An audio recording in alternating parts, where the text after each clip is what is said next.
Həmin küncdə Abdullah ibn Mübarək 2 rəkət namaz qılır. Bir də görür ki, bir şikəst qul gəldi. Alilun, əlil, kasıb. Allahu akbar edib 2 rəkət namaz qıldı. Səcdədə belə bir dua elədi həmin qul. Ya Rabbi, seyyidi və mevlaya. Ey mənim ağam, Rabbim, Mevlam və seyyidim. Bunlar sənin xalqındır. Bəli, onlar günahkardılar. Aralarında salihlər də var. Salihlərə də cəza vermək günahkarlara görə.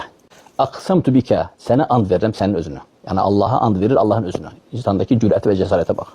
Sənin özünə and verirəm ki, mütləq bunlara yağmur endirəcəksən. Deyir ki, bunu eşidəndə Abdullah ibn Mübarək yəni ətürpəşdi də. Bu da xəbəri yoxdur ki, bunu heç kim görmür. Deyir ki, göydə bir dənə bulut yox idi. Yağmur elə sürətlə yağma başladı. Dedim, həmin hədis yadına düşdü. Allahın qullar arasında qullar var ki, qapılardan qovular. Qapılardan qovular. Başı, saçı, torpaq, qum olar. Yoxsul. İnsanlar onu saymazlar. Allah'a and versə, Allah onun andını yerində qoymaz. Həmin hədis yadına düşdü Abdullah ibn Mübarəkın.